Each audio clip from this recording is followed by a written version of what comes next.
కొత్త స్పీకర్ మాజీ మంత్రి అయినటువంటి అయ్యన్న పాత్రుడు ఇంటికి దగ్గర ఆ గోడ కట్టుకున్నప్పుడు 2 అడుగులు ఆక్రమించుకున్నారని అప్పట్లో గోడ పగలగొట్టినప్పుడు తప్పుపట్టాం మనం.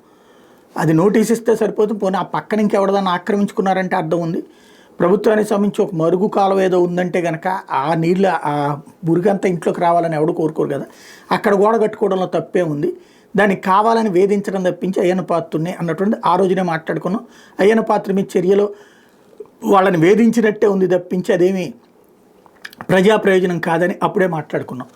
అయితే అది తప్పని నాడు వాదించినటువంటి తెలుగుదేశం పార్టీ ఇవాళ అధికారంలోకి వచ్చాక అక్కడే వైఎస్ఆర్ కాంగ్రెస్ పార్టీకి సంబంధించిన నాయకుడు ఇంటిని కోల్చడాన్ని ఎలా సమర్థించుకుంటారు?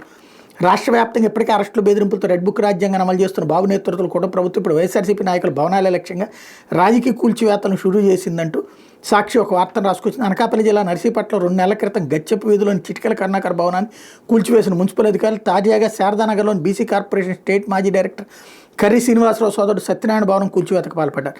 తహసీల్దార్ రామారావు సోమవారం ఉదయం 7 గంటలకు భారీ సంఖ్యలో పోలీసులు రెవెన్యూ సిబ్బందిని వెంటబెట్టుకుని బిల్డింగ్ దగ్గరికి చేరుకున్నారు. విషయం తెలుసుకున్న మాజీ ఎమ్మెల్యే పెట్ల ఉమాశంకర్ గణేష్ కూడా పార్టీ నాయకులతో భవనం దగ్గరికి చేరుకున్నారు.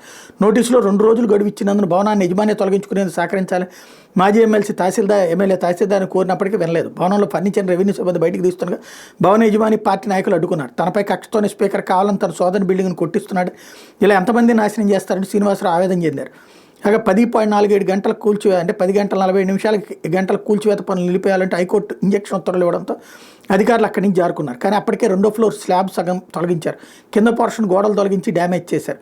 స్పీకర్ అయ్యన్న పాత్రుడు కక్షపూర్తిగా వ్యవహరిస్తున్నాడు మాజీ ఎమ్మెల్యే గణేష్ ఈ సందర్భంగా తీవ్ర స్థాయిలో ధ్వజమెత్తారు. అంటే ఈ కూల్చివేతలు ఇప్పుడు ఈ కల్చర్ బాగుంది. ఇక నెక్స్ట్ నాకు ఇక భయం వేసేది ఏంటంటే రాజకీయం ఇంత అసహ్యంగా తయారైపోతుంది. ఫ్యాక్షన్ రౌడీ రాజకీయాలని బహిరంగంగా చేస్తూ పార్టీలు ప్రభుత్వాలు సమర్థించుకునేటటువంటి ధోరణి ఒక ఎత్తు అయితే మీడియా కూడా బాధ్యతారహితంగా అసలు ఈ వార్తల్ని హైలైట్ చేయకపోతే ఇంత దుర్మార్గంగా జరిగిపోతుంటే రేపు పొద్దున ఏమవుతుంది? ఎల్లకాలం ఒకే పార్టీ అధికారంలోకి రాదు. రేపు పొద్దున పార్టీ మారినప్పుడు వీళ్ళందరూ అవతలకి వీళ్ళందరూ కక్ష సాధింపులు చేసుకుంటే ఇక ఏ నాయకుడు ఇల్లు అయినా ఏ నాయకుడు ఆస్తి అయినా ఏ నాయకుడు వ్యాపారం అయినా ఉంటుందా? దెన్ అసలు ఆ నాయకులే వ్యాపారాలు పెట్టుబడులు పెట్టకపోతే రాష్ట్రంలో పెట్టుబడులు ఎక్కడి నుంచి వస్తాయి? అప్పుడు ఇంకా ఈ రాష్ట్రం పరిస్థితి ఏంటి? రాష్ట్రం బ్రతికేంటి? ఇక ఈ రాష్ట్రం ప్రజలందరూ పిల్లలందరూ కూడా వెళ్ళి ఇతర రాష్ట్రాల్లో బతకాల్సిందేనా? చివరికి ఇది ఒక బీహార్ లాగా తయారు చేస్తామనేది ఆలోచించుకోవాల్సిన సందర్భం.